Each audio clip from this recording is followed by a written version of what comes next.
the uglier you go to bed, the prettier you wake up. That's what And they I believe say. that. And I go to bed hideous. Oh, I do too. Hideous. Hit, you guys. Damn, Manny, yours was so deep, I lost my pit. I'm sorry.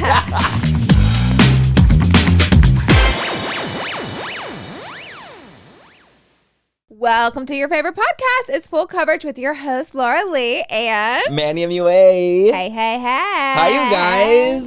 What's going on? Episode 2 of the year. As promised, we are going to be doing Toots and Boots, ins and outs. Yeah. Ins and outs of 2024 and ins for 2025. Things we're leaving in 2024 and things we want to focus on more and bring into 2025 will be the theme of today's episode. I'm excited. I feel like this will be like a really good one, a really insightful one. Hopefully. I mean, we would hope. We would pray that it would actually be insightful and good for y'all. But we thought it'd be fun to just kind of ring in the new year like this. To just kind of like start it off in a strong note, kind of like very vision board-esque. Sorry, I'm looking at my peaks and pits for the... Oh, yeah. No, I know it well. I'm like, maybe I should look at mine that I wrote down as well. Baby, let me tell you something. If we don't write some of our peaks and pits down, they will be gone forever. You think they're going to be in these heads still? They're not. Yeah. Actually, no, I remember right now. Do you? I'm going to do my pit first. Give it to us. Okay, so I started playing this new game called Marvel Rivals, right? It's like a player versus player game, and you play like in lobbies of 6 people against 6 people. Do you have to be live? Yeah. Oh. You don't have to be talking, like if you don't want to, like that's totally fine. They just have like a live chat option where you can voice and you can talk to be like, especially if you want to like coordinate to like do something versus the other team, you know what I mean? Mm-hmm. So the other day I was like in the lobby and like I put my voice chat on. I was like, sure, whatever. I was playing with one of my friends who's also gay. And we were playing and we were the supports, right? There's like different types of supports. There's like shielders and there's like damage dealers. Yeah. So we were I swear all the gays love to be a support. They love to heal. I don't know what it is, but I'm one of them.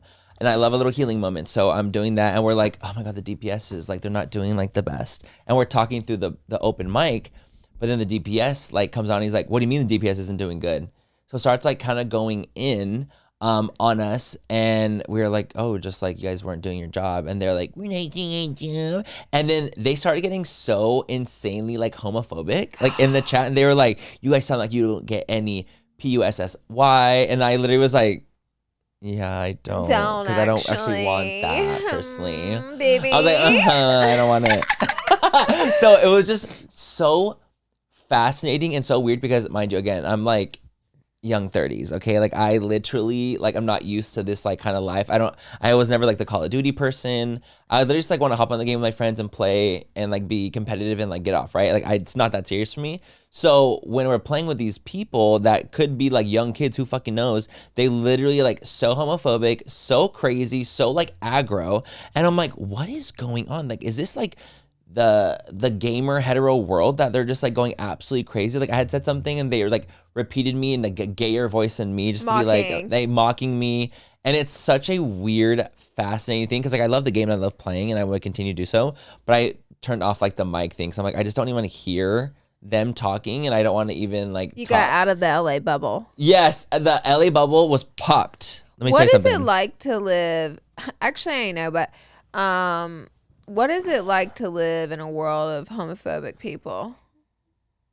It's shocking. I mean, we live in it, but you don't experience it as much in LA. Like, you can go out to the clubs and restaurants and be like, no one cares. No one cares. No, in LA, it's not like a thing. No one cares. Part of the thing is, I think anytime something is different from someone, like it's not just like the same shit we've seen every single day of our lives on this earth, we naturally don't like it. Yeah, you judge. You don't like it. Mm-hmm. And Cybertruck. Gay people. Like, yeah, no, literally, Cybertruck, gay people. It's same vein. But it's true. And the hateful nastiness comes out. It's weird because I also forget that it happens, and then like I'm literally just hated for the aspect of like just being who I am, and it's such a weird thing because I'm not used to it. I'm not used to like getting expressed that in like a negative way where I'm like, oh my God, I forget that there's like a lot of homophobic people. And it's also like kind of like why I feel like I'm very like vocal about like inclusivity when it comes to like men and trans people and like even in the beauty space and like wanting them to be seen more and wanting that to be a thing, because if you see something more, it becomes more normal. Yeah. So I do depend on like even like when we were talking about with Dallas and like having that conversation, about, you know, like not as many opportunities coming to like boys and trans people. It's kind of like you kind of need those things to be a thing so that people can see more of a different way of life, where it's not just the same cookie cutter thing when it comes to like every aspect of work, right? This is just my line of work, so I wanted to show inclusivity in some way, like, or just like wanting inclusion in some way. And we do depend, you know, as gay people, to have allies and to have people in different, like, you know, the straight community, heterosexual community, to also ride for us, because we can't really do it all on our own, because we're like the ones that are like the outlier essentially. So that's kind of why you see like a lot of people kind of like gays will like huddle to themselves, or like they'll find these own little like pockets of community, because it's like, sometimes it feels so like the whole world's against you in weird ways when like you aren't doing anything to them.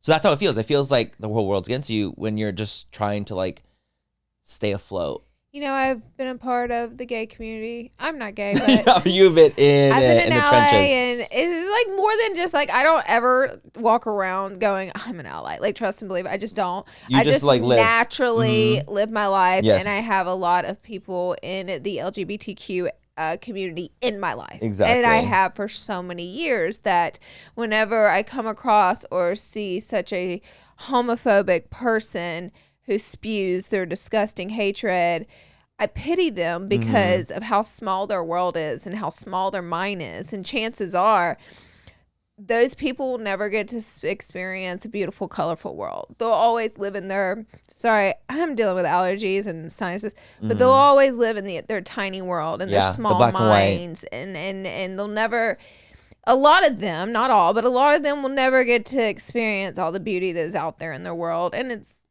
really their own fault. Totally. But I pity them. I do. I'm not like, oh, I hate them. I'm like, I feel bad for you because of how small your world will always be, probably.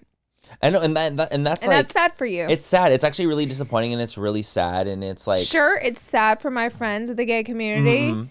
But it's more sad for the people who are that way. Yeah. And they don't even know that. We're living. They can't even conceptualize that because of how small they are as a person. Oh, tiny. And then get this. There's a whole nother aspect of it of where as a child you can come out and you can have your parent hate you so much that they kick you out of their house and they know you. So imagine that aspect. They know better and they still did it. There's like these really crazy avenues of like just how being gay could be for people, and how, you know, the homophobia and the transphobia runs so deep in America. It's so deep. Not as deep as other places. I mean, obviously, like there's like, if you're gay in other places, you can be just killed on the spot. You know what I mean? You get caught doing gay acts. Totally. But it's still like that internalized, you know, homophobia that is rampant still, and it's really disappointing. But at the end of the day, like, I have an amazing community around me, so I feel less affected by it in general. But I have these glimpses where I'm like, I will get really rudely reminded of how horrible people can be towards my community specifically. And it's like towards me or towards, you know, trans people, anyone in the LGBT community as a whole. And I'm like, it's almost like a shock. It like jolts me out of like my fantasy of LA or like my fantasy of like what I've built for myself here. And I'm like, oh, I forget that people are still really quite horrible. It really makes me feel for the people who don't live in the fantasy and the bubble, because there's a lot of gay people. I know that's their normal. That's their normal. That hatred, that vitriol that they're dealing with, whether it might be in a small town or even in their own home, is their normal. So it's literally like, what is We Are Here on HBO? Oh yeah, We Are Here. Am I correct? Yeah, the drag queen show. So We Are Here is a really beautiful, powerful show on HBO, and it's where the cameras, HBO, the show goes into towns where it's not a bubble. You know, it's like Mississippi, Missouri, you know, all these states where there's not a large community. There is a lot of homophobia, and they go in and they do projects with people who are out and gay. But it's a very, very touching, profound show. But a lot of the people that are gay on this show that they talk to are still closeted and hate themselves to an extent of their gayness because of they've been brainwashed so much around them, so much hatred been told around they have them. To hate themselves been told they have to hate themselves. Been told they can't be themselves. There's even people on the shows like I'm not gay. I am a male seeking male, but I don't identify as gay because they are so the suppressed. word gay is so they're so suppressed by their surroundings that they can't even identify with who they are, but they are openly gay, but don't even want to be, they so they're admit it. so because of the areas that they're in. I guarantee you, if those people were in a bubble in LA, they would live a free life. They would flourish. And I even know people who carry some of that weight that live in Alabama and Georgia, and that don't live in the bubble, and they are gay, and it's a much different gay experience than my LA gay friends. I'll say that 100%, and it's really unfortunate because yes, you want every town to be like LA and New York and Austin and Miami and all these really, really open, accepting places. And that's why I do find it very important that there is a lot of representation in the media when it comes to movies and TV and social media. Yeah, and, it helps. It helps a lot because it helps normalize that. The whole point of, not finding difference in people is by making things normal, right? Or constantly seeing it and constantly being put in your face in a way where it's like, if you're constantly seeing something, you might see it at first and be like, oh my God, that's so jarring. Yeah. If you see it a 10th time, you're gonna be like, oh, that's just that one thing. Yeah. And it just seems normal, right? So that's the whole point of having representation in the media and capacities where it's like gay shows or gay movies or gay inclusions and straight things and just having little these moments. That's why it's so important. Same with every aspect of people that are so misrepresented. Having people shown helps normalize them in the broad spectrum of things. So it's like, that's why it's like a kind of a constant battle, really. You're constantly kind of fighting for equality in some way. And I know me, and I'm very privileged in the way of I live in Los Angeles. I'm a man. I know I have all these privileges with me that I carry and I, am aware of. But at the end of the day too, it's still a minority, still dealing with a lot of just bullshit in my community that I really want to be a voice for people that might not have as strong of a voice, Uh-huh. And I want to be that's a lovely that. thing. Yeah. That's a lovely thing. Thank you so much to Adam and Eve for sponsoring this portion of Full Coverage, you guys. Who wants to have more and better sex immediately? Woo! Literally all of us, right? So you guys can go to adamandeve.com/fool and you guys get some amazing, amazing discounts. You can literally get 4 toys of your choice for $20. Oh my God, 4 for $20. 4 for $20, honey. Honey, that is a deal. That's the best deal that they have actually ever offered. And if you guys want to, order some stuff for yourself, but you don't need your neighbors and friends and family members finding out about it, don't even worry about it because all of their stuff comes in discreet packaging. Also, I love the fact that let's say for $20, you can save up to $175 with this kind of coupon, and it's absolutely freaking amazing because you can kind of find anything on that site when it comes to sexy time, whatever you might need, whatever you might, your proclivities, whatever it might be, you can totally find it on Adam and Eve. Take a look at adamandeve.com/fool to see what 4 sex toys will be yours for just $20. Go to adamandeve.com/fool. It's the only way to get this offer. Thank you to Hers for sponsoring this episode of Full Coverage. Through Weight Loss by Hers, you can give yourself something to be excited about in 2025. You can spend the new year in control of your weight by losing up to an average of 9 pounds in your first month. This is based on data that real Hers customers have reported based on their personalized compound GLP-1 treatment plans. Hers is transforming women's healthcare by providing access to affordable weight loss treatment plans delivered straight to your door if prescribed. The cool thing about this, you guys, is that it can literally be sent to your house.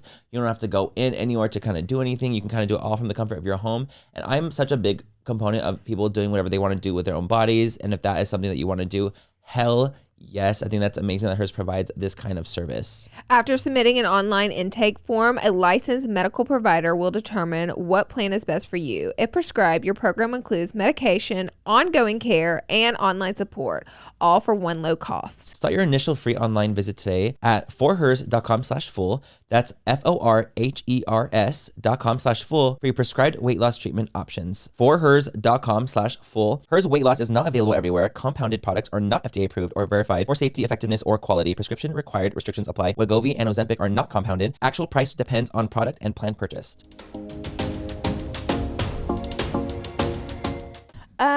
Well, I'll do my pit. Yeah, do a pit. I'll do my pit.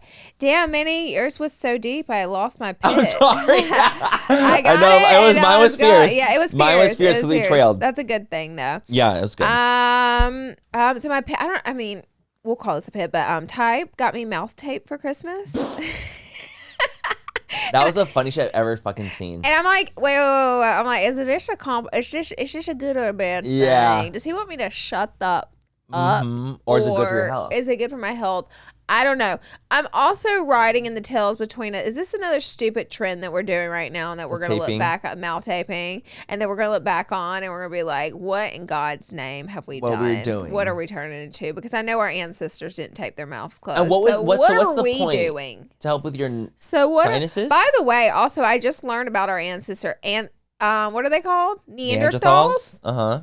I just really didn't know anything about that. And so Aaron's boyfriend has a lot of knowledge about a lot of random things. So does Ty. Uh-huh. And the subject came up over the holidays. Uh-huh. And I was like, were they real? And they were like, yes, of course they were real. We have their DNA within us. And I was like, what? And Ty's gotten his DNA done, and he is part Neanderthal. Almost everybody is to an extent.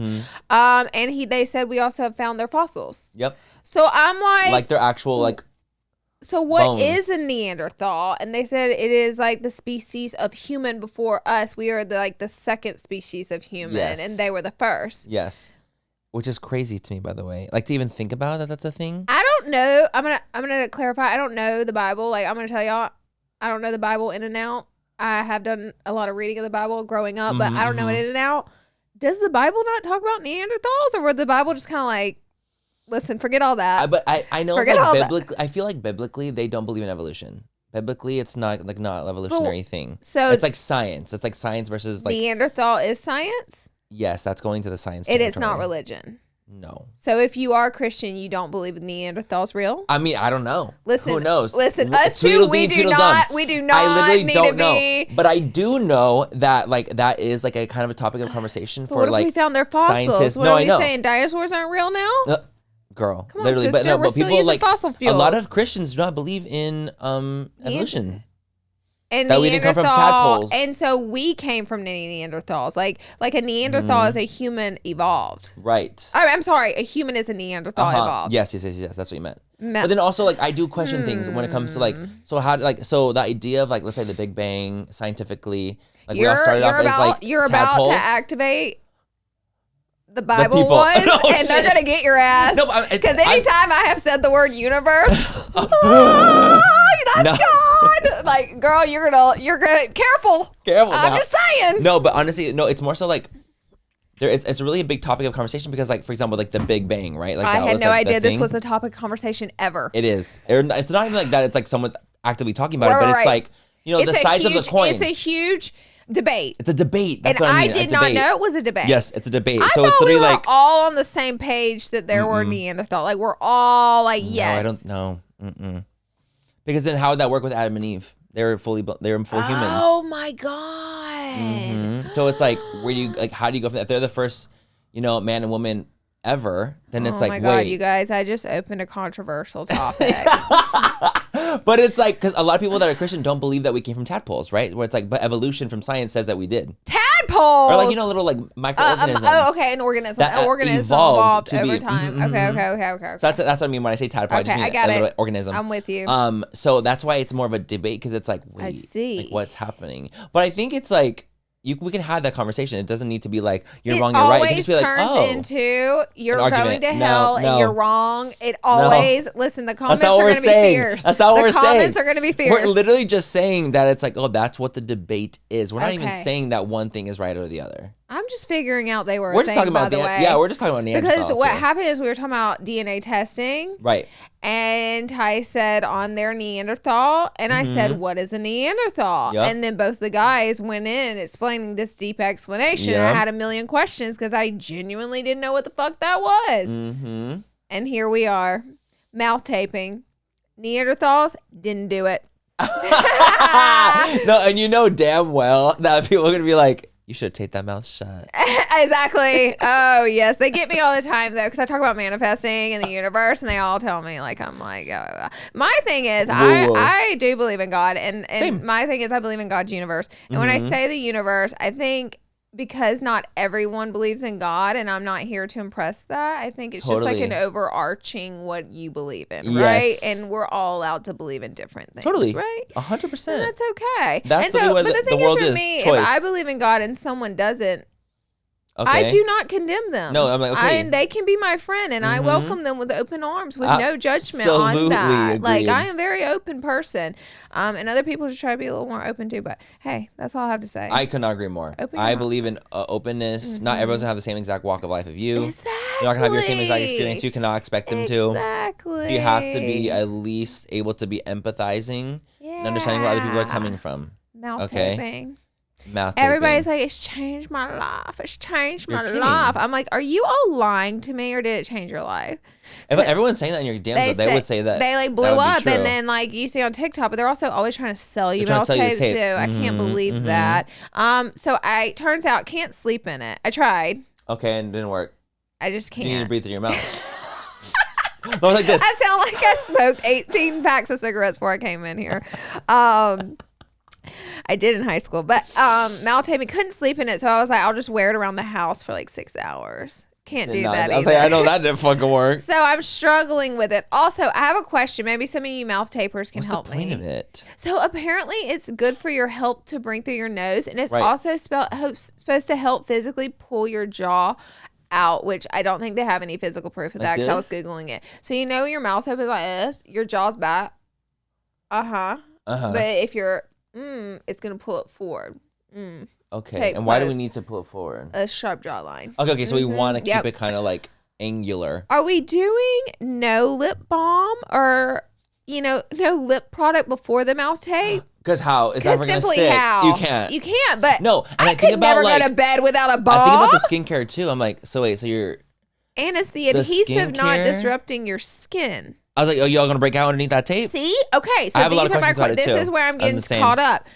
Hair? I always, if we're sleeping for 7, 8 hours, I got to do the goopy lip balm to make sure it lasts. So, I awake and refreshed. Baby, you're speaking to the choir. Honey, so I'm like, it's so much lip balm I put on the thing, and it's just like all in my face. So, so what are we doing there? What are we doing with the lip balm? And then second thing is the tape not breaking us out? I didn't make it through one night, so I don't know yet. And then the third thing is, can you guys tell me how it's supposed to change your life? I Googled, and it said there's like definitely health benefits. For the nose thing. I know I do breathe through my nose most of my night because I don't wake up with a dry mouth. Okay, so that's great. I have my Invisalign in though, so my mouth is so big, but I still breathe through my nose. Like I'm like this, sleep it like. I also have my retainer in, so I wonder if I also have to be like breathing through my nose because of the retainer. Listen, I'm just very confused by it, and I'm confused by it as well. I linked it. Y'all were all like, link it. So I linked it for you guys, but I also I'm trying to figure it out myself. So that's my pit. Neanderthals and mouth tape. Did they use it or did they not? Were they real? Who knows? Were they real? I really want to I want to try it, but I have facial hair, so I don't think it would stick to anything. See, that's another nuance. Like, can I go from here to here with the tape? It kind of goes like this. I can never do that. You're out. I'm out, bro. Like, it's not going to stick to anything. Like, I'm freaking out, and I want to try it, but also my retainer... Not retainer, but my mouth guard is so big. Like I'm always left with a little slit in my mouth like this. The uglier you go to bed, the prettier you wake up. That's what I believe that, and I go to bed hideous. Oh, I do too. Hideous. Hit you guys. I'm fucking ugly when I go to bed. I got pimple patches and retainers and LED masks. I do red light therapy every single night. Oh, yep. You're supposed to do one round? I do too. I do.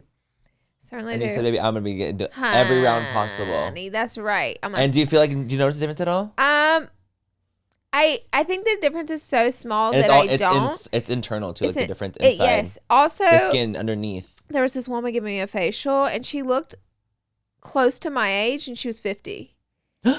I know, but she didn't look tight. She didn't look like she had work done. She didn't look Botox. Okay. She didn't look filled to the brim. Great. She wasn't puffy. And I said, why do you look that? And she was like, I've worked here forever. I think it's the red light. She was like, it's the red light. She was like, I just did it forever, and I do it forever, and like I do it for long periods of time. So it was the red light. So it's like more of like for the future, like preventative. So that's the regeneration of the cells. Yes. So that's more of like the red light thing. That actually makes a ton of sense. Maybe I should get another. I have a mask, but I forget about it all the time, so I should maybe like really. I actually have two, and I rotate them out because if one dies, I'm able to just go ahead and get the other one while one's charging. That's how serious I am about it. And I have a plate that goes over your chest too. Oh, I'm deep. She's a red light girly. I don't know about mouth tape, but I'll tell you all day about red light. Red light, and especially like, I know you need like to do like strong red lights too. I know there's like something with like high impact like red light, because then it's like not doing nothing if you're just using like a little chill red light therapy. So like you need like a certain kind to actually really I used do a make a Dr. Dennis difference. Gross mask, if you guys are Which wondering. I feel like that is the fierce one. They sent them to me, but they are $500. And then whenever I get my facials, instead of doing the mask, like actual face mask, I ask if I can just do 30 minutes of red light therapy. Love that. And just lay there with and the those red ones light. are strong. Those are even stronger than like the house ones. And those I are love like it. The crazy intense panels. Those are probably, if probably a I panel. could go in there, ideally, which I could never do this unless I was retired, but if I could go into the spa and do red light therapy on my face once a week, at least twice a week for like an hour, I would do it. That's preferred. If I had that kind of luxury of time, I would do it. That would be on my list. What's your peak? My peak. Wait, what is my peak? Let me look. See, now when we get into the fierceness of our peaks and pits, I forget things. I know. Okay, my peak is my site revamp. Yes! So I'm really excited about that. That was something I was so really like, good. So we've been working like for a little while now to revamp like Lunar Beauty's website, because when we started launched 6 years ago, it's been the same like site since then, and we obviously like added plugins and stuff like that. And it's funny because we literally use Shopify, and like I'm a huge Shopify fan. Like when we do the ads, I'm like, oh, I love Shopify. So we use that, but we actually did a full blown like revamp on the website, and you can go in to see lunarbeauty.com, and it looks like way different, a lot more chic, a lot more just like elevated, at least in my personal opinion. I think it looks really, really nice, and just a little bit easier to shop, if that makes sense, where it's like things are condensed in a better way, or it feels less like kind of like clustered. But we hadn't done a revamp in 6 years. Right? What a great time at the beginning of a new year to begin with a new site. Right? I feel the exact same way. It felt just like, and it honestly looks so beautiful. You guys should definitely honestly check it out. See what you guys think. I just think it looks really, really nice and really pretty. In comparison, I feel like there's like a lot of like fun. It's interactive. Like you can like kind of like slide things over, and you click on things, and like it'll toggle.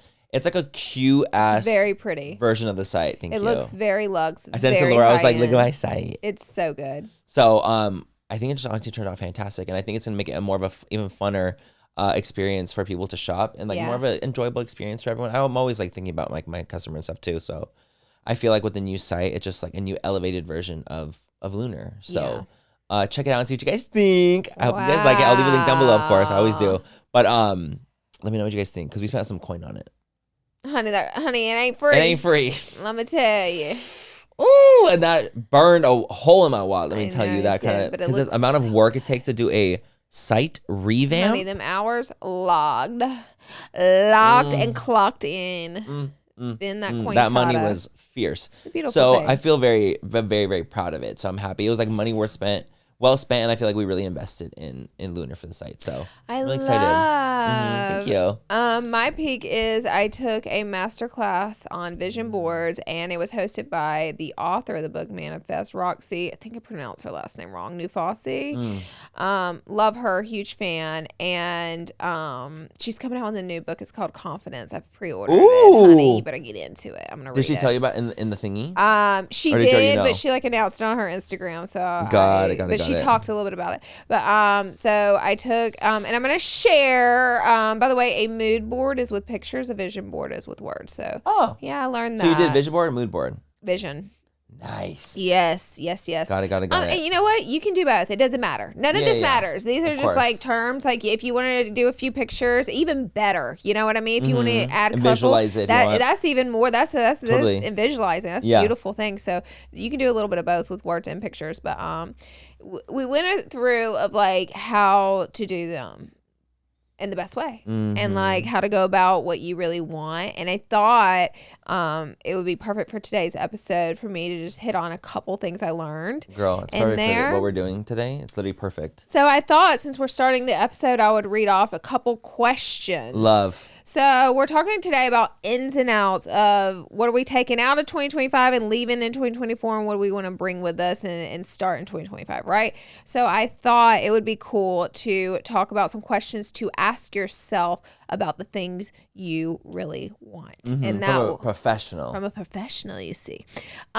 First one is, are you trying to be realistic with the things that you may put on your vision board or write as your goal list, or whether it's just all in your head and it's a mental note? Are you trying to be be realistic about it. Are your goals only goals that you think you realistically can achieve? Now, for me, I think there's I think. What about a little delusion in mind? I think delusion is so important. Mm-hmm. I think delusion, because I've always say this, you're so much worthier of things you can't even conceptualize yet.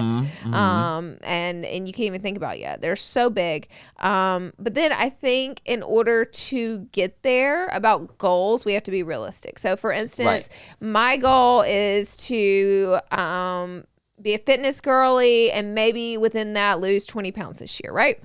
So my goal is to go to the gym 5 days out of the week. If that is a goal you are probably not going to stick to, and that could set you up for failure. Right. It's not realistic. It's not realistic. Yeah. So I would say set yourself up for realistic goals that you can actually stick to. My goal is to move my body at least once a week.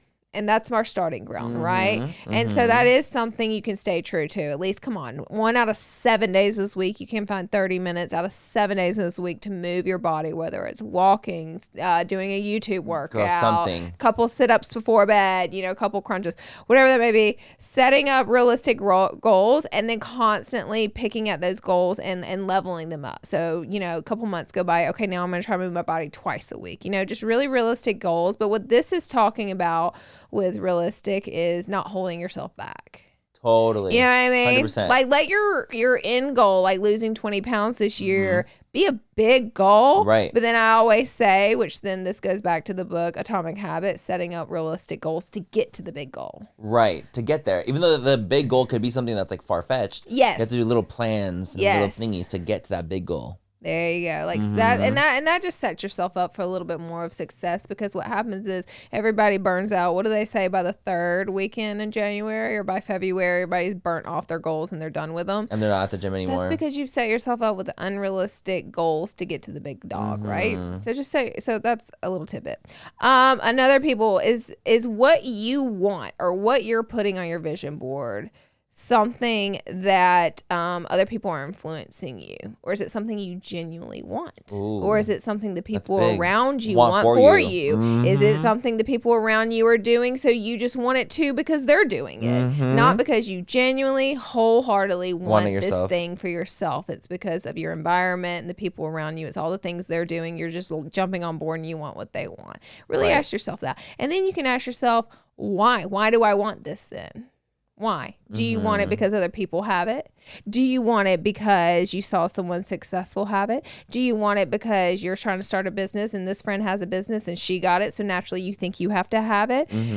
Why do you want it? So that can really come, that question can get really vulnerable, because then you're starting to dig deep and you're going, wait, what do I really want? Yeah, I do want that only because my friend got. Or self-reflection on that one? Yeah, there's a lot of self-reflection. And so those are some questions to ask yourself getting started, to deep dive on yourself on really what do you want? Like if you wanted to start a business, why do you want to start a business? Do you want to start a business because other people start businesses and you see they make a lot of money? Right. Or you want to start a business because you have a passion project and an idea that's like no other, and you're going to change the, really ask yourself those whys. Yeah, you have your own missions for it. Why do you want to lose 20 pounds? You want to live healthier, happier life? You want to look hot? I mean, like there could be a million different whys, but you really got to be honest with yourself with these questions. Be super honest. Ask yourself the why, and do it on your own time. Don't do it with other people, because I think we can be most honest and vulnerable in ourselves when we're alone. Right. First, fear of the judgment and the ideas of other people. Or seeping into your subconscious doing that way. Seeping in. So those are some things that were really cool with a vision board, and then you just go at it and you write down all the things you want, and they can be the biggest things in the world. Like I want $100 million, and it said a lot of things on your vision board will come to, and if some things don't that year, then maybe you didn't grow or weren't ready for those things. 100%. Things I feel like do come into your life when you're ready for them too, in a way. Where timing's everything. Yeah, timing is everything, and putting in that good juju, that energy, like you will get good things coming back too. You might not think it's the good thing that you want necessarily, but good things will happen in a way. Totally. I look back at a lot of opportunities I've gotten now that I didn't get back then. And I thank God all the time. Thank God I didn't get this opportunity back then because I would have totally blown it because I wasn't ready for it. I would have squandered it because I wasn't ready for it. Or, good. Thank God these great things came to me now because I'm ready for it and not then. Yes, you know what I mean? receive it. Yep. To receive it. So timing is everything. It's really, really important too. So don't even get down on yourself too. Like, right. Obviously, these are all goals and they're like, great things to like achieve for, but if you don't get that goal, that one thing that happens, that's okay too. Like striving for something great is it's all about the point too. Trusting You're trying in the universe. Yeah. Trust in the universe and its timing. And also something important with your vision board and your goals, like to not become obsessive over them. Because what that does is it puts you in a place of low vibration, low energy, just like what do I call a scarcity mindset? Because the desperation comes out, and whenever you find yourself in a desperate place, that's whenever you start to live in that scarcity mindset, which I'll talk about a little more. But and it fucks your shit up for like your whole world, every aspect of your life, like really fucks shit up. I can literally trace back multiple times of how desperately I wanted my YouTube career to take off and work out. And I can literally trace back my scarcity mindset and how it led me in areas I shouldn't have gone or things I shouldn't have done and places I shouldn't have been because of the desperation aspect of that. Totally, so I'm like, I can connect the dots there and see, reflect on where I've gone wrong in that mindset. So it's important. Adjust accordingly. Yeah, it's important to, while be passionate about your goals, don't become desperate. Yes. Let them come. Let them come. Let things come, but work on it. Full Coverage is brought to you by Progressive Insurance. Do you ever find yourself playing the budgeting game, shifting a little money here, a little there, hoping it all works out? Well, with the Name Your Price tool at Progressive, you can be a better budgeter and potentially lower your insurance bill too. Why is car stuff so difficult? Like, honestly, it is a total hassle. It is. It's a pain. So it's nice that we have companies like Progressive that can really help with this kind of situation. I've actually used Progressive before. It's so fantastic at getting just great car insurance. And I love the and great deals. Also, they do. I love Flo. They I'm like, do babe, have the I best. feel like her. They have the best commercials. So what's really cool about their system is you can tell them. You go to Progressive and you go, Progressive, this is what I want to pay for my car insurance. And what they do is they'll help you find options that fit within your budget. So they figure something out for everyone. They really got it down to a science. You guys can try this out at progressive.com. Progressive Casualty Insurance Company and Affiliates. Price and coverage match limited by state law. Not available in all states. Thank you to Shopify for sponsoring this portion of Full Coverage. That's the sound you'll hear when you switch your business to Shopify, the global commerce platform that supercharges your selling wherever you sell, online, in person, on social media, and beyond. Shopify is the best all-in-one commerce platform capable of handling your business's complexities.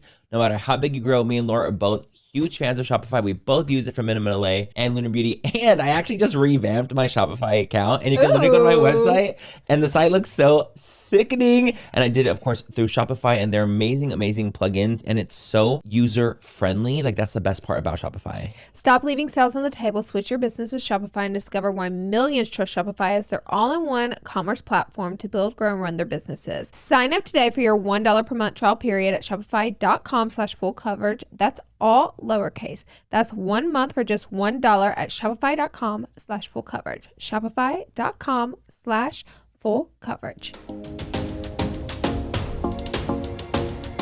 So should we do our outs? Let's do outs. I have like 4 like good, like I'm like, yeah, this is definitely like outs. And then I have one like funny out that I'm like, out. Okay, so give us your first out. My first one. My first out of 2024 is trying to juggle men. Ooh. Like multiple at the same time. Okay. So I feel like I can go on this like serial dating phases of my life where I can like date like hella for like a month or two and like really go on all these dates and like really try to do like the dating grind. But then the guys will overlap and I'll forget things about the other guys. And I'll literally like kind of be in this like swirl of men and I'm like completely like enveloped in that. And I'm honestly like kind of just tired of that. I would rather like be a little bit more like constant for like everything, like not constantly not wanting to date and not constantly wanting to date. I want to be on like a little like more of a wavelength where it's like, you know, like let's say every month I can go on like maybe a date or every other month a date instead of it being like no dates for 3 months and then cold turkey, and then 6 dates in one. You know what I mean? Like totally. I tend to like binge and purge dating in a weird way. So it's like I feel like the juggling aspect is like it's too much for me. Yeah. I shouldn't do that. I feel like I'll feel lonely, and then I'm like, let me just go on all these dates. Yeah. But then I forget cure that loneliness. to cure the loneliness, right? I'm kind of feeling this like void of like feeling like lonely in this moment. But then I'll be like, okay, I'm not alone anymore. I don't need a date, right? Yeah. So like I want to be at a like spot. You fixed your wave of loneliness. I fixed my little like itch that I had where I needed validation in some way, I'm sure. So once that's gone, I'm like, okay, good, I'm good. But I want to get to a spot where I can kind of assess that and be like, no, I don't want to be in this juggling phase of my life. I want to be in like a place where I can feel like content with anything that comes my way. Like if I go on a date or not, like I want to be content in everything that I do with dating and men in general. Wow. So that's what I'm leaving. I'm leaving self-reflection. Literally, I'm leaving the juggling of men in 2024. I don't want to juggle. I'm tired. That's a really good one. Thank you. My first one is scarcity mindset, which I was talking a little bit about, and this is a lot of things, and this changed my life. So I did a lot of self-development. I've done a lot of self-development work every year, but the more I do, the more I know. So this year, I really let go of the scarcity mindset because I didn't even really know that was a thing, and I'm always learning, and I'm always willing to share what I learned. Scarcity mindset is it is what it says it is. Like it's living in there's not enough for everyone. So it's like let me put it this way. You've been dying for a new pair of cool shoes, and your best friend comes in wearing the new shoes. You might instantly feel that jab to the heart or that jealousy, and that's a natural human emotion, just so we're all clear. But it's also living in the world of scarcity. So who's to say that you both can't have a new pair of shoes? Right. Oh wait, we both can. I just haven't got mine yet, but mine are coming. And just because this person has gotten their new pair, a new pair of shoes is a horrible analogy. Let me do a better one. Okay. Let's say you've been dying for this 6-figure dream job that's going to pay you out, and you worked for a long time. And your best friend just landed big at a job that pays even more. Okay, that's probably better. And it hurt. It hurt. Instead of being happy for them, like you may fake it, but naturally you feel that hurt and that hit to the heart and that scarcity. There's still that job for you out there, and just because this person got that job, they just proved to you that it's a possibility for you, right?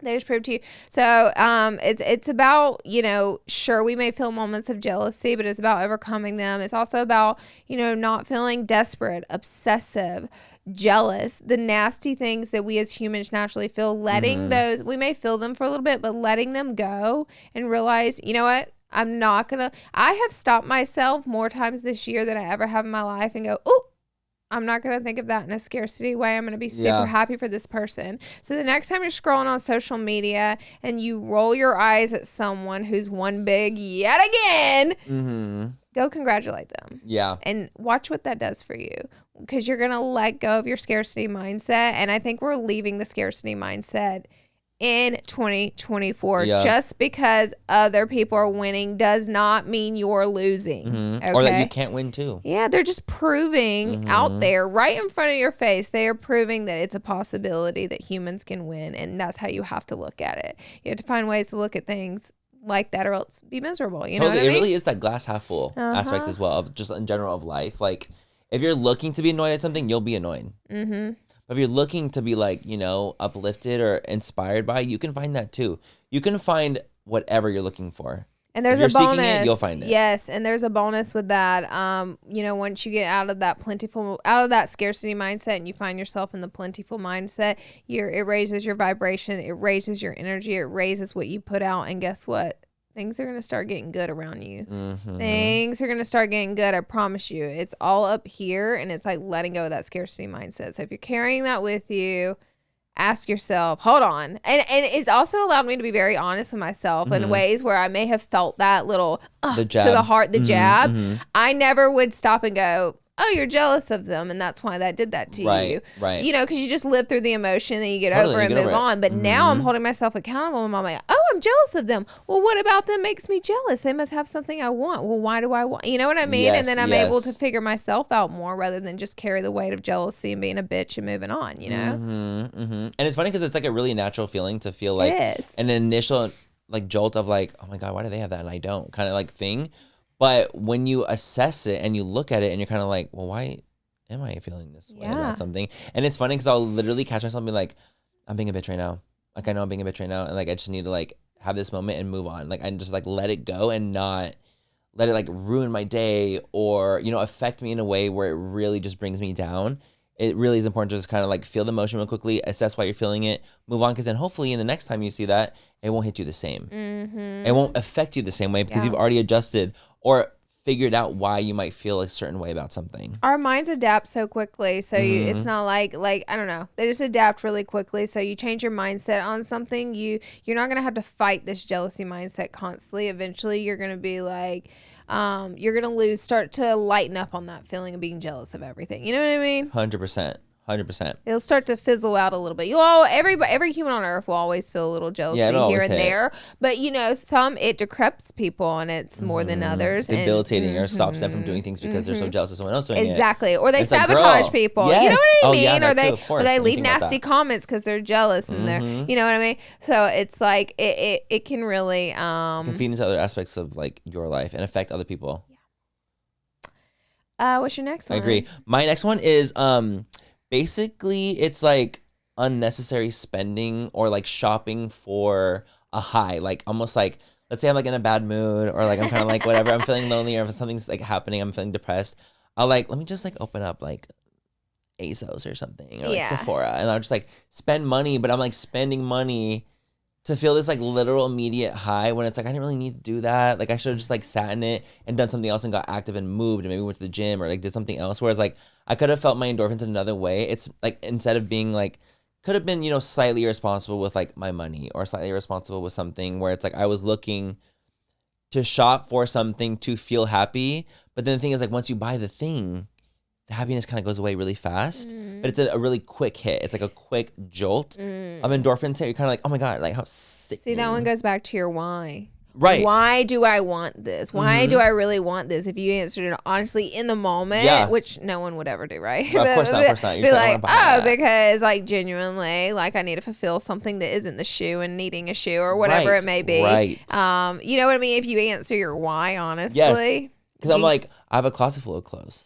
I'm actually like the closet's exploding of clothes, and yet here I am like, oh, I want to like get that little jacket. I don't have a jacket like that though. So it's like, well, why am I doing that? Like, right? Like, why? What's the point? And I think it's more so like I'm spending to like fill a void of something that could be there in some cases. Sometimes I'm like, fuck, I need to get something for something, like an outfit for an event.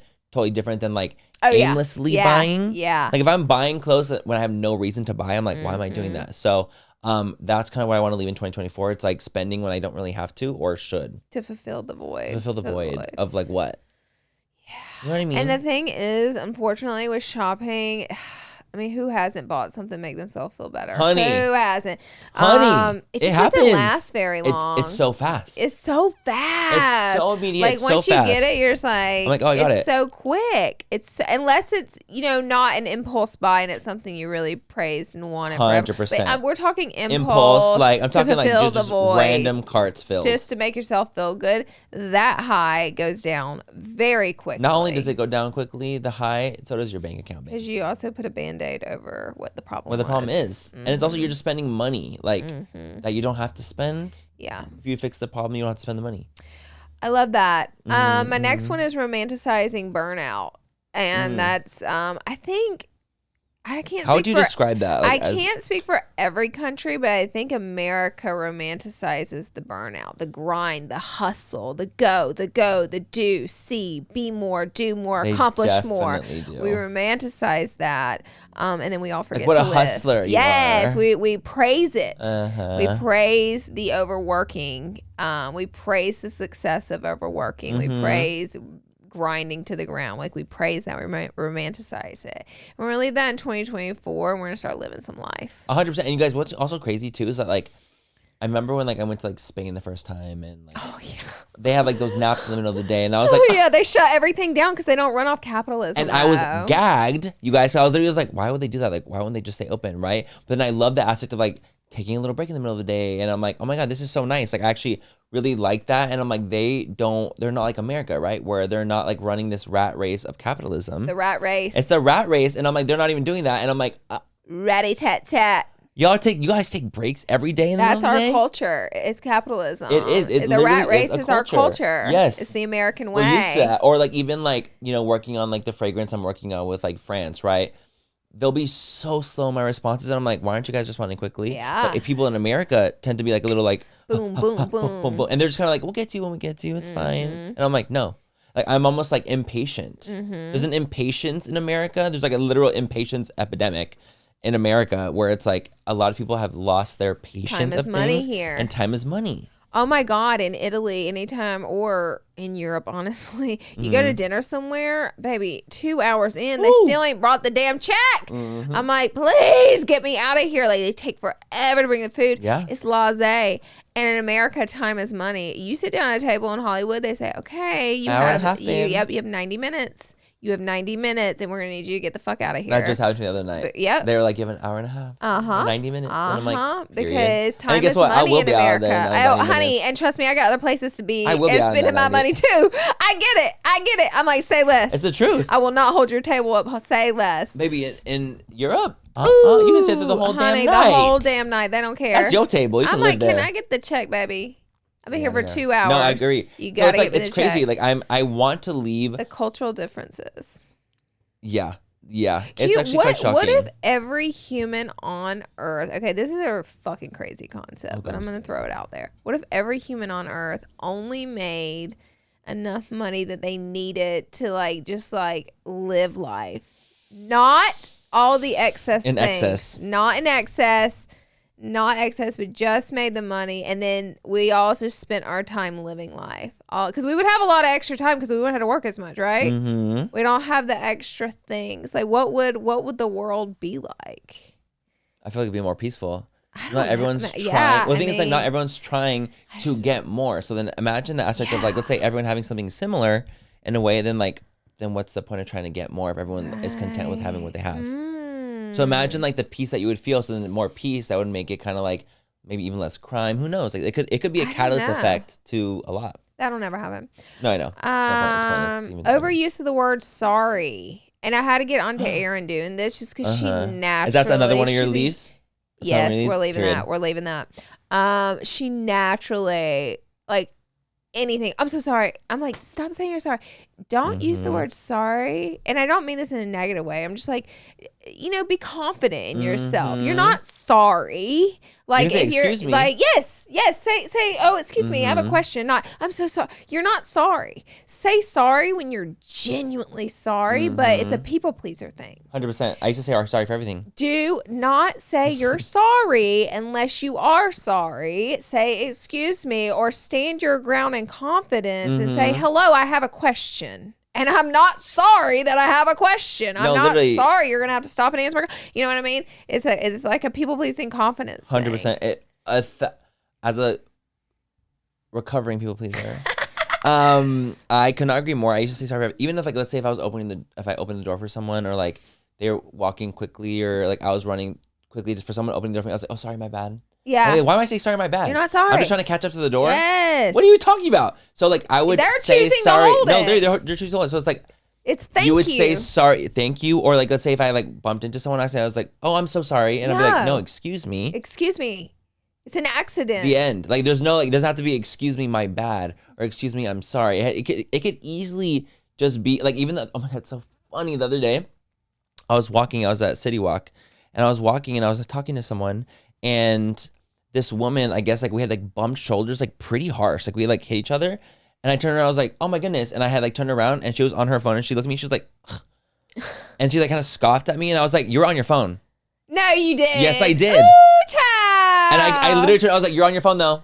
And I kept walking. I bet that felt good. And it felt so sickening. I was like, but I was like, it wasn't just me who was at fault in that moment, where I was like, I should have been looking forward to not talking directly here, but you were on your phone too. So her to scoff at me, like, no, you can scoff at yourself too, babe. Yeah.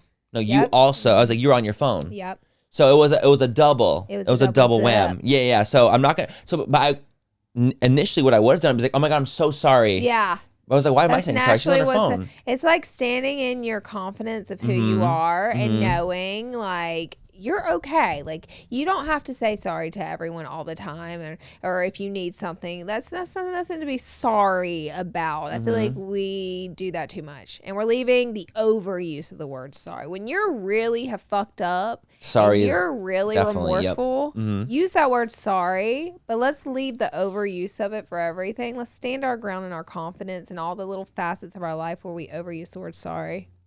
Too much. Leave it. So Canadian of us. It's very Canadian of us. My third one is what I want to leave it behind is actually collectively, it's more of a collective thing. It's like the mask for mask, like toxic masculinity that kind of runs rampant, not only in the gay culture, but in like every aspect of the word. I think it's something that even I can kind of feed into at times, and I will naturally try to butch myself up for situations. Like I'll literally I'll literally just like go like almost like not shelter myself, lower myself to fit a standard that I think I have to fit because I'm gay, so I have to be more masculine because I'm a guy. Yeah. So I kind of want to stop doing that. Like I'm kind of over that. You don't want to come across as a femme gay. No, I don't. I don't. And so you're like, let me mask up. God forbid they judge. They think I'm gay. They think I'm super gay. You guys. And the thing is, like, I'll catch myself and I'm like, why'd I even butch up for? Like, what was the point of that? So it's something that's like more of an internal thing, especially like I'm just, it's cool to see Gen Z kind of not do that. Yeah. It's really fun, and I'm actually really inspired by Gen Z a lot because they've grown up in different ways. I'm really inspired by them a lot of ways. Gen Z don't give a fuck. Whereas a lot of millennials and like generations after me, we have this internalized like kind of thing that is like constantly really being worked on. I can't speak for all of us, oh my God. But like some of us can have a little internalized, based off our upbringing, things kind of going on, trying to like butch up for everyone around you because you don't want to embarrass your family, you want to embarrass your friends, all these aspects of it. I have a lot of that have happened to me, and like I've always tried to like adjust myself accordingly to not embarrass people around me. So even into my grown-up life, like I'll feel like I have to be more masked in aspects of my life, and I'm like, why do I feel like I have to be like that? Because I feel like people are going to judge me. I'm already judged every day. Yeah. And for different things, like who cares? So I'm kind of over that like aspect of my life, and I want to leave a lot of that in 2024. You just live an authentic life. I just want to live. I just want to live and let live. And like, sure, there'll be moments where I just am naturally just more butch in moments for sure. Like if I'm at the gym, I'm just not gonna be like in this setting. Like I'm gonna be a little bit more like, okay, I want to be in a workout zone, and that could be seen as more mask, but I'm not trying to do that. Right. I think that's the difference. I want to actively not be like, oh, I have to butch up like for something to feel like, not embarrassed or feel like I'm better than because I'm masked. And that doesn't, being masked does not make you better. Yeah. And I think that's the really, really important thing to take away. Being masked doesn't make you better. It's the truth. But like they need to hear that. And it's the truth. They need to hear that because a lot of the times in the gay community or just in general, femininity is seen as weak. But the gag is, why is that? Are you trying to put women down because women are naturally more feminine? So it's literally like a whole deep dive of like misogyny all over again. Like you kind of like go into that where it's like, you need to be masked, you need to be femme. It's like this really weird like thing that goes much deeper than I think just even femme and mask. There's a lot of aspects to it, but I'm not gonna get into that right now. But it's something to just kind of think about, right? Where it's like maybe just leaving, well, why am I trying to butch it up right now? Is it because I'm embarrassing myself, or are people embarrassed by me? The why, it's haunting. It's the why is very haunting. The why, like, when you start asking in the honest answers, they get really spooky. They get spooky as hell, because then like even diving into the why of that, because I'm like, well, is it because I didn't want to embarrass people around me, and I would butch it up because I don't want to be an embarrassment to anyone. And it's like, because people would see that as feminine, and like even look at me with like the game thing, like they made fun of me for being a femme, and then I instinctively wanted to be butch. Right. I couldn't even help it.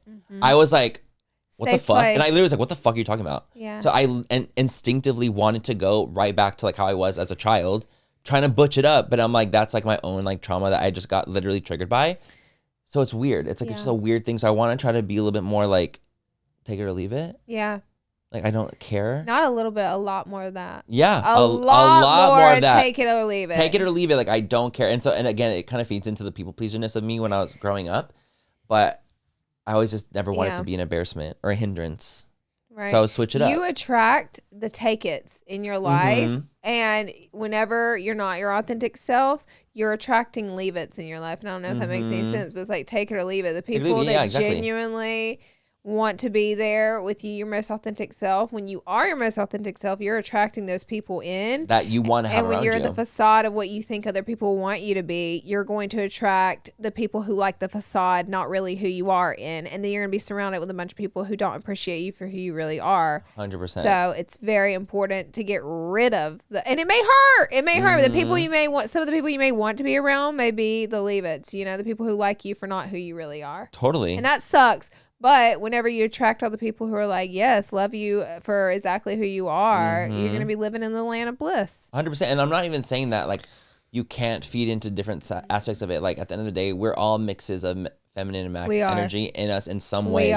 We all have it all in us. And there's moments when I'm like feeling more butch. There's moments I'm feeling more femme. And I'm not saying that I need to be one or the other. It's just like feeling fine in both and not trying to be too masked because I am embarrassing people. Yeah. That's what I'm trying to leave behind. Good for you. A dirty space is what we're leaving behind. I'm a Virgo. Like my house is always pretty clean, like spotless. I might say. I could eat off that ground that Yoshi's in. I could lick that ground and I would not catch one germ. I cannot. But Lysol. I lick it, it's Lysol. I'm like, lemon lime. Just clean that. Just clean that. Yep. I'm talking about, okay, everything in your home should have a space. And if it doesn't, you got to get rid of some stuff. Oh. By the way, I've been selling a lot of my stuff. I've been selling a lot of my clothes. On what? There's just like a ton of different websites that buy used clothing, whether it's high end, low end. Like, and I've been hitting and selling at all different angles, like 3 different spots. Love that. It feels really good, by the way. Because I would because I was like, what am I hanging on to? I would hang on to nicer things that I just don't want to throw in the donate pile because they're worth so much. I feel too guilty to get rid of them. So I was like, what is the answer to this, Laura? Because in 2025, I want more space. And the way to have more space is to get rid of more things and quit buying as much. So I've been selling my stuff and it's been a really beautiful process. But a dirty space, I mean like the little pot, the big or little pot. Maybe you just live in pure filth. Okay, let's work on that. But maybe it's the piles that you are not, it's the piles that you ignore. You know what I mean? Like for instance, like. I know them well. As an Aries, I know it quite well. Yes. I don't have the Virgo-isms in me. You're just going to feel so much lighter, so much better, and be so much... Your home should be your sanctuary, okay? And a lot of times we... hoarding things make us feel like we have more, and they make us feel more complete. Totally. But at the end of the day, whenever you walk in your house and there's just piles of shit everywhere, like, you can't find anything, you can't do anything, that's not how you want to feel. That's not a good feeling. So... it's really everything in your home should have a space. So let's say you walk in and kick your shoes off that you wear every single day and you don't really have a spot in your closet to put them, so you just leave them out on the floor. Why do you not have a spot to put them? Is it because your closet is filled with all the shoes that you literally never wear? Get rid of them! And then have all this gorgeous, gorgeous space for the things that you use to be put away. And then you walk in your space and it's all clean and tidy and all the things that you love have a home. It is a beautiful feeling of blissfulness. It's the jacket you wear every day thrown across the end of your bed or on the floor because you have no more space in your closet to hang it. Get rid of the 32 fucking jackets that you never wear. From the outside looking in, my closet may seem packed. It's not at all. Nothing pisses me off more when I go to hang something up and I have to cram it in. Ooh. No. I should have plenty of space to push those hangers aside and easily get things in and out, and that's the rule for me. So if anything new's coming in, we have to get rid of stuff, and we have to sell stuff. We have to donate. We have to give to friends and family that may want. We have to figure it out. Or no new stuff. Like the other day I saw a cute sweat set and I wanted it and I was like, I'm not getting it because I don't have any more space for my sweat sets right now and I don't want to get rid of any of them because I like them all. So it looks like I don't need a new sweat set. You know what I mean? I like that aspect of it. Like as that an influencer, it gets a little tricky because you get in. I'm like, oh, poor me. I get in so much. Just different. I don't mean it that way. Yeah. It's not necessarily me always buying stuff. It's the gifting. And also in 2025, I announced this in my recent video, but I am going to be cutting down drastically on the amount of PR that I get. And I already have been. I just haven't talked about it. Like in 2024, I've already been doing it. I'm just going to continue that pathway of receiving less in 2025 because I want my space. I don't want things. I want space. And I am clutter. I am telling you, it is so fulfilling. Like, open your kitchen drawer. There's a million pots and pans in there that you never use. And every time you're dreading putting away dishes. Why? Because it's a bitch to put them all away because you don't have any space to put anything. Fix that shit. Yeah, it's true. Get rid of Things it. will feel like more of a hassle when you don't have the space for them. And you're gonna, yes, and your house is going to be way less messy if you have a space for everything to be put away. And chances are you don't have that space because you have a bunch of shit that you're not using piled up in those spaces. So it's just a really important mental thing too. We're going into 2025 with clean spaces. So I hope this motivates you. I've also been like slowly but surely, which not even realizing it, just you saying that kind of made me think about it, is that I've been like less about my PR as well. Like kind of getting less when the emails get sent out and they're like, fill this out for this thing. I'm like, I'm not filling out as nearly as many. Like I also want to do a little bit of, less decluttering. It just feels like the clutter is really fierce. Yeah. And so I get a little overwhelmed when it's like constantly getting stuff but not getting rid of stuff. So it's like, let's say you keep getting things in and not getting rid of things fast enough. That just piles up and piles up and piles up. And you're like, oh my God, I'm overwhelmed suddenly. And it's like a blessing to get stuff, but then it's like you're just swimming in stuff. That's the thing. In the beginning, it's like PR. It's very exciting. Like who on earth insane. Wouldn't want free makeup and all these free, great, expensive things? And then I felt really guilty for a while for declining them, as in, wow, am I really in this space in my life where I'm just like, no, like I kind of felt guilty. And then I got over that. I got over the hump of that. And I was like, nope, this is my life. This is my home. This is my space. I want less. And also, are you feeling guilty because people make you want to feel guilty? Yeah. You know what I mean? Yeah. So it's like you start to think about that because you're like, 100%. Well, what's the point of like, why am I even feeling guilty about this? Like, why am I feeling guilty about saying no to getting PR? Then it's like, because I'm going to seem ungrateful to people that don't get PR. That's why so it's like you almost like guilty. Like, yes. That's why I felt guilty. You're running like your own, like, but then it's also like, it's your life. So you have to do what makes you happy and you do your own thing. I could not agree more. 4 for me is I want to leave in 2024 exclusionary brands.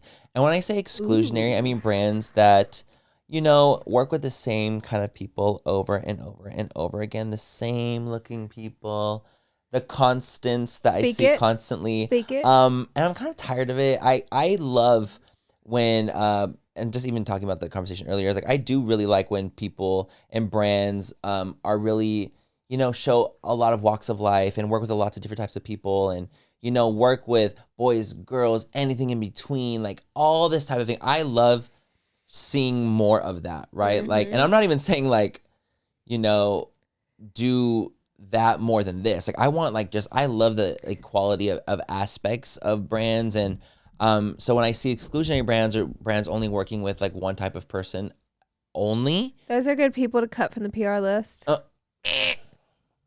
Oh my God. And I already have. I just got email, like I think we actually talked about us getting email from like a specific brand that was being like exclusionary towards us both. And we were like, then why the fuck are you trying to send us PR? Oh, yes. You know what I'm talking yes. about? This brand. And then literally was like, you just try to. Super icy. But we'd love for you to promote our product for free. Like, we love to see. We were like, absolutely are you on crack? Not. Like super icy towards us, super exclusionary with us, but then trying to send us PR. And then next email, it's like, we're good. So I'm over that. I'm over that aspect of it. I'm leaving all that in 2024. I'm not going to be so gung-ho happy, sherry when it comes to brands that I feel like are actively excluding types of people. Yeah. I'm not doing that. So in 2024, they have their niche that they like to work with and no one else. Be in that niche. Then be in that niche. It's not the niche I'm in. Don't send it to me, Don't send it to me. And don't expect me to do anything with you. Period. Okay. One more serious one. I have a funny one. Overly being self-critical. We are our worst critics. We are our worst critics. You see a picture of your friend, they're like, oh, it looks so ugly. I'm like, what the fuck are you talking about? You look incredible. Because we're our worst critics. And all the things, and I've come to learn this a long, long time ago, thank God, but all the things that we're so critical about ourselves, no one else notices. And that's because no one cares. And that's because they're busy being critical about themselves. They're too busy thinking about themselves. All the everyone's in themselves to notice all the little nuances that you're worried about. So there's some breath of fresh air in that. And then my funny one is low-rise socks. Millennials, do not start shit with me because I know you're already typing your comments. The low-rise socks. Are you wearing? Good. No, I'm not.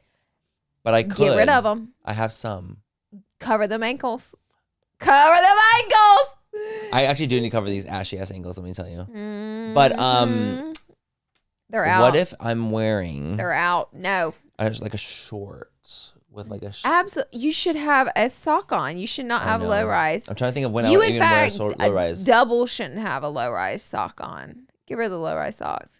I don't know if I literally don't even know when I'm wearing low rise socks, to be honest. Like, I'm trying to think of it, like, when I wear them, because I always, like, wear... I mean, listen, as a millennial, that's all I wore for, like, a 10-year span there. I'll wear, like, a no-show sock when I'm wearing, like, a nicer shoe. I'll do a no-show.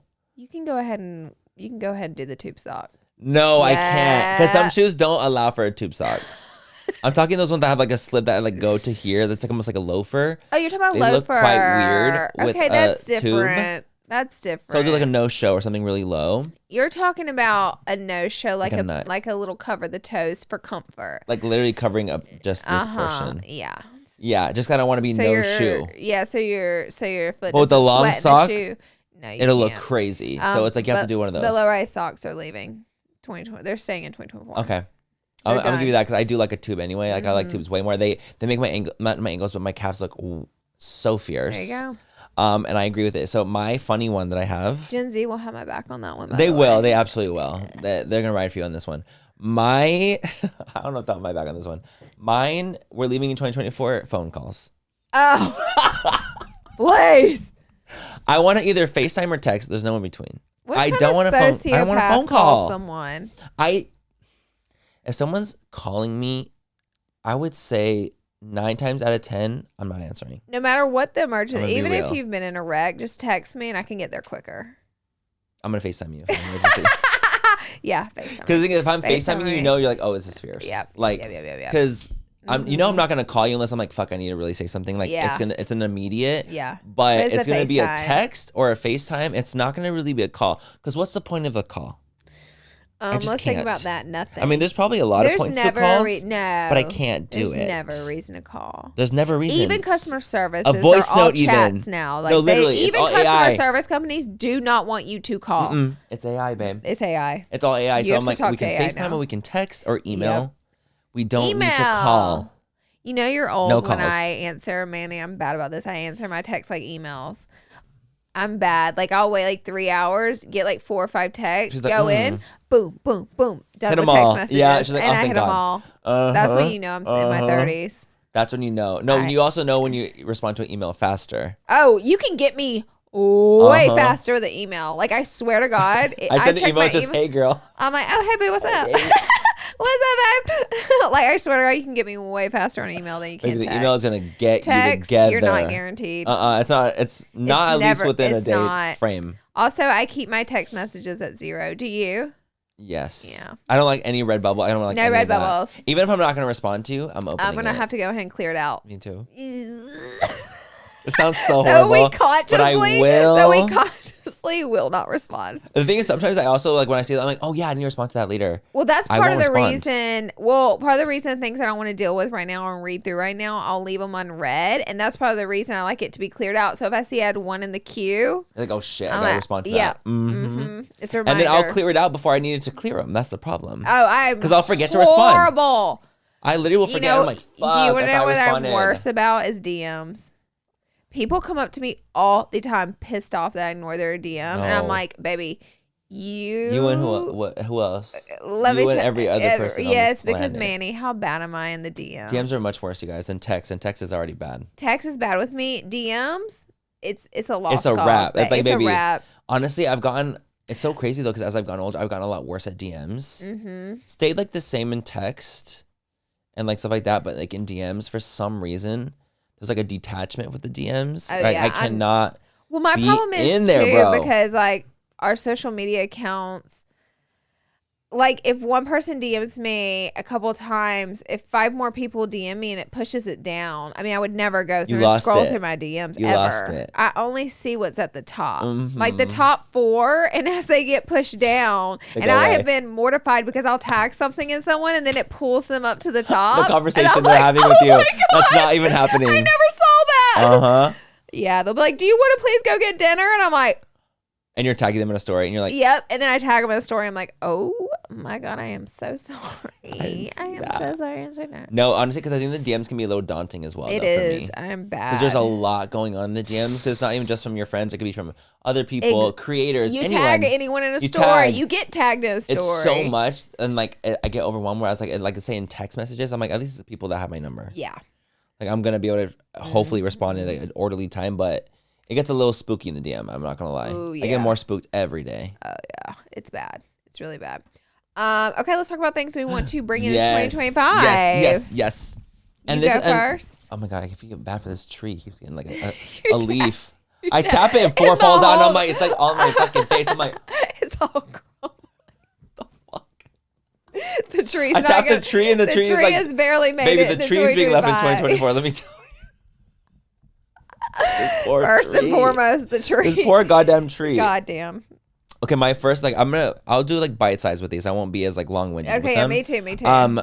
For me, I want to say and just not even explain as much. I'm gonna say saying Period. no more.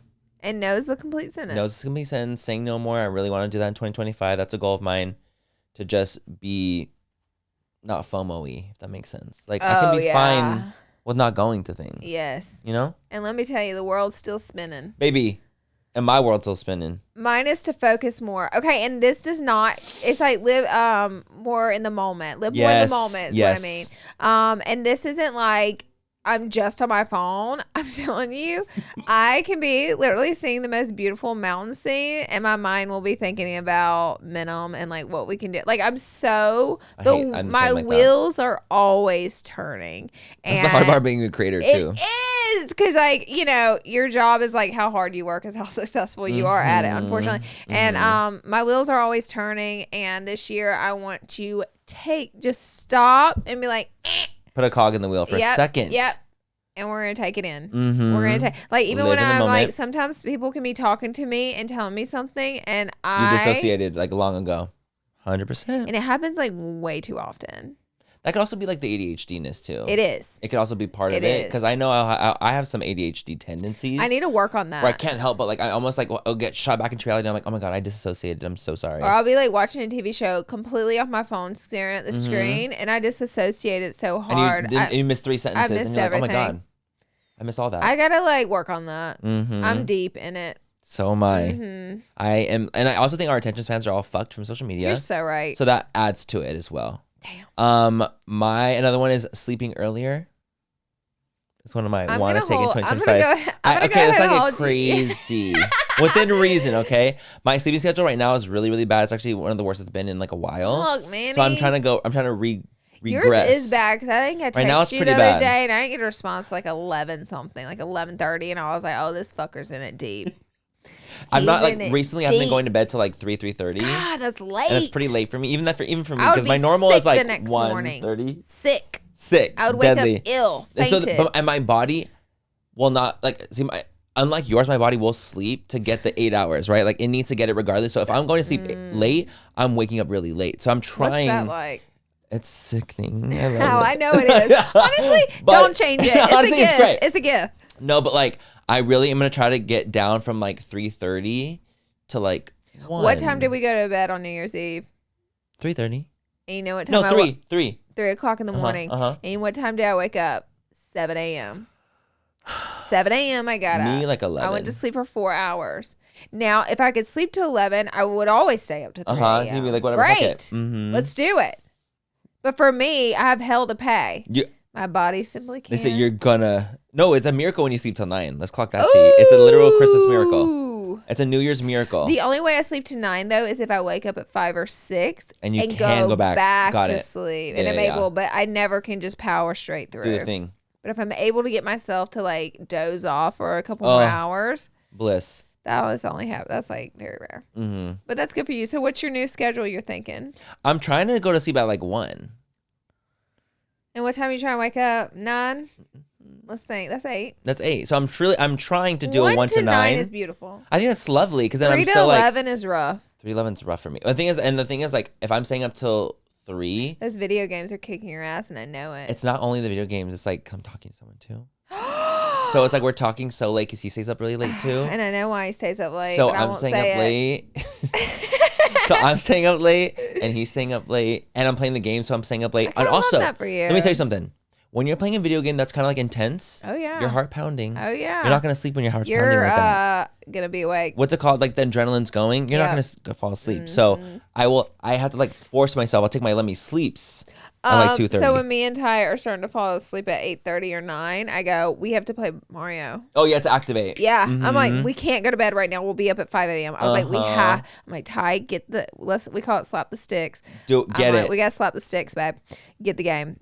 Also, like what I will say too about being up really late, there's something very peaceful about no one else being awake. I don't know if that makes sense. Where it's like, like there's a blissness in being up that late where it's like no one would bother me. And then whereas you in the morning, you sleep through the bother, but then in the morning, like people will hit you up at 8 a.m. Like if it's early, they will hit you up early. But a lot of times people aren't hitting you up at 2 a.m. No, never actually. Never. So it's kind of like there's something that's kind of like I just feel like I'm in my own little bubble in a way. Wow, I love the way you think about that. Sickness. Another one is to share more and be more authentic. I think I got like in this world of comfortability, and it's really good to get uncomfortable. But but the internet, I just kind of like. Well, I shared stuff on the podcast. I was just like very careful about what I said, and I would very quickly retreat, and because it's a blissful place to live. You'd be like, yeah, exactly. Like a 1 and then a 2. Like I'll give you a crumb, and I'll tell you the whole story. You know what I mean? And I think there's such a beautiful thing, and like being open and sharing, but it's a double-edged sword because we do it with like so many people that don't always have our best interest. You know what I mean? 100%. So like it's a double-edged sword. I think I got chewed up by it for so many years online that I ended up retreating and really figuring out a system. And hey, guess what? My life got really blissful, and I got really happy online because I wasn't dealing with a lot of the riffraff of oversharing and giving too much of my life for people to judge. So I got really nice, and then I got really happy online. But now I'm willing to challenge myself a little more and give a little bit more. Give a little bit more in the most authentic way, and I'll give what I can handle. You know? I cannot agree more. I think it's fantastic. I love it. I love that you're sharing more. I think it's great. I've been obviously hearing way more than anyone ever else has. So it's nice to see like them be so cool about you being open to that. The double-edged swordness is the fact that it's like you say something, people want to follow up with that thing, but what if you don't want them to follow up with that thing? So that gets tough. Yeah. So there's a toughness in that where it's like people are just genuinely curious and not even trying to be offensive about anything. No. But what if you just don't want to talk about that thing? That's the part that's tough. Right. And you're constantly reminded about it. So you have to like kind of think of it in that way too, where it's like, am I okay with me being reminded of this? Yeah. If I don't talk about it. You open that door, it never closes. It doesn't close. Yeah. It doesn't close. And that was another aspect of me retreating too and learning those lessons. But it's give and take. And I feel like I took back a bit much, and now I'm finding a good medium with a balance. A balance. I love it. I think I agree more. Being more verse for me. Oh. I want to top more. Good for you. Ty said, Jesus Christ. I hope other people are listening. They're like, Jesus Christ. Yeah, I want to like top more. More dudes. I feel like, I want to be more verse because like I've always somehow just dated guys that were just like strict tops, right? That they want to top only, and I like them. Like so, I was like, I'm totally down. Like I like to do that too. But now I want to be a little bit more in my verse era, top more, feel that fantasy a little bit, just because I haven't for so long. And it's like, okay, I feel like this is my year to feed into that a little bit. Yeah, switch you know what it I mean? up. Switch it up a little bit. Where I'm like, well, I don't want to douche every time. Yeah. Not every time. Like, let me like. That's why I always think I'm like, you're all wild for being the takers, even though I'm a taker myself. I don't have to prep for that really. That's the prep I'm like, I would just be like, I'm gonna top. I ain't doing all this. It's the work to do that. Also, eating healthy the whole day not barely eating just to make sure you're good. Oh my Lord, it's too much. I'm kind of like, no, I need to like feed into my top era more. Yeah. It's time. My last one is to read more, and I already read a ton, but I feel like I could get a few more. He's like, my immediate reaction, I'm like, what the fuck is wrong with you? I want to read even more. Reading's good though. Like that's like such a good thing for you. It's such a fun activity, and I'm telling you, books are filled with so much that videos and the internet can never give you. They can never give you. And every time I do read a book, I get so much out of it. I'm always rewarded on the other side with so much. So Mandy bought me RuPaul's memoir for Christmas, and I'm almost finished with it. And it is delectable. Love it. I knew it would be. I just knew it. I mean, come on, RuPaul Charles. New season just came out, baby. We are in. I see RuPaul differently now, though. Oh, I love I know that. too much. Now you're like, I know so much, and like I just see him differently. Do you like? Is it like in a different way, in like a respectful way? Yeah. I always, me and you, we've always like worshipped and respected our diva, the queen of drag, our icon. Yeah. It's just like I feel like I know him. Yeah.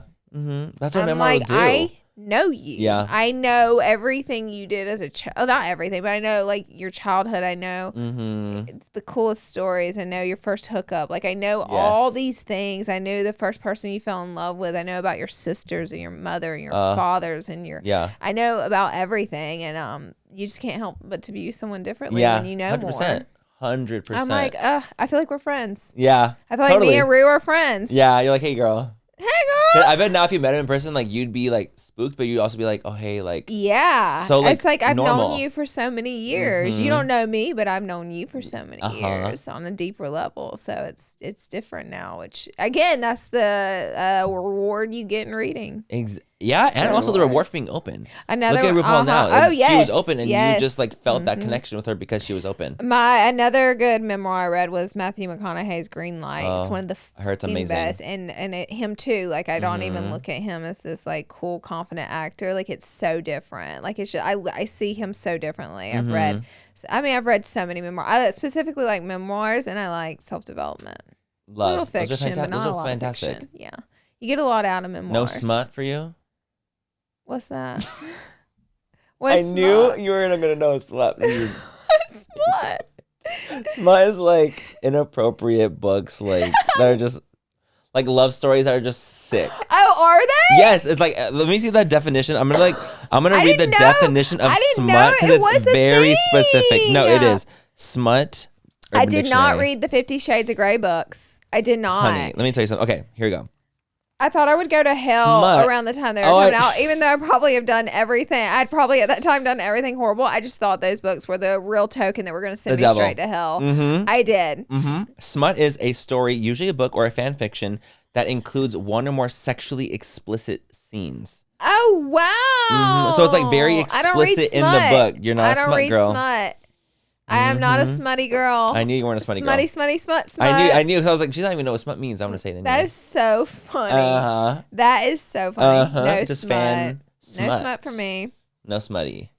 Too prudish even. actually, don't even fucking put that shit in my book. Yeah, I don't want to read your nasty shit. I'm just kidding. I would. People made such a big out 56 Shades of Grey. I was tempted, but I was like, God is watching. As I'm smoking a cigarette, as I'm driving 90 miles an hour down the highway, smoking a cigarette. God is alive. He is alive and he's watching me right now. He's watching me. Better not read that smut. Saying Evolution fuck is every not other real. word. Saying fuck every other word. Good is. Hey, there was a really profound line Matthew McConaughey says in the first season of True Detective, and he says, if the only thing keeping you being a good person, he's talking about like Christian people, if the only thing that keeps you being a good person is the promise of reward on the other side of death, means you're always a terrible person. Ooh. And I was like, oh, that's deep. I know the girlies were pissed at that. I know the girlies were pissed at that. The promise of the chair in heaven is the only thing keeping you behaving well. Then you're already a terrible person because you're just doing this for the goods that you think you're going to get on which you might get. I'm not here to say it's not real. I'm just saying there was something very profound in that. And I was like, whoa. And that's something a lot of people had to hear. He says it so quick off the cuss. And I'm like, that is the deepest thing I've ever heard in my life. And let's go back to that. Let's go back to that. No, I did. I rewound it. And I was like, because he has this thick country accent. He does the best country accent because he's from Texas. He has a real one. And he says it like really country. And I was like, because he's really cynical and he's an atheist in the show. Oh, I see. So that's why he's saying and the other guy is like your typical American, like Christian, like, you don't don't say that about. And he's Woody Harrelson. Oh, I know. 2 icons, 2 legends. I can't. Best show ever. You guys have got to watch that first season only. I would love to take a trip to Paris with them. Oh, child, you better trust and believe. But he said that, and I said, "Oh my God, that was the most profound thing I've ever heard." I mean, that really is quite profound. Like, we have to really like read between the lines. It even woke me up, because remember, I was like, "Oh, I wouldn't read 50 Shades of Grey. God's watching," and then it goes back to that. Well, it's the only thing keeping you good is that promise of getting in the pearly gates of heaven. Were you even a good person ever? No. I don't know. Because would you just go do all those shitty things if there was nothing on the other side? Yes. Oh, they sure would. See, they sure would. So that's just something to ponder. But honestly, if people, you know what, on the other side of that, if that keeps some people from doing really horrible things, God, please, God willing, babe, we gotta have something. I need a shield somewhere. Yeah, go right ahead. We gotta have something. Yeah, we have to have something. I'm like, you know what? If that's the case, because without that, you gonna get it. You gonna get that chair, babe. Because I can't deal with that kind of shit. Like, please trust and believe, because it's too much. The good Lord. The good Lord. You got anything else? No. Okay, well, that is what we will end our episode on. We thank you all for being here. It was so much fun. We'll see you next time. I love this episode. Bye, guys. Bye, guys. And leave, actually, you know what? Leave one of your ins and one of your outs. Only if you stay to the end. Only to the end. If you're at the end, leave an in and out for yourself for 2024 and 2025. I think we can all learn from one another and all pick up from one another. I agree. Let us know. Ins and outs. Love you guys. Bye, guys. Mwah. Pluto TV is the place for movie fans like me. And TV fans like me. They've got something for everyone, and it's totally free. You can binge laugh-out-loud sitcoms like Frasier. And rewatch cult classics like Higher Learning. Whether you're in the mood to solve a little crime before bedtime with NCIS or Tracker. Or curl up with a surefire hit like Forrest Gump. Run, Forrest! Pluto TV has thousands of movies and shows, all for free. Pluto TV. Stream now, pay never.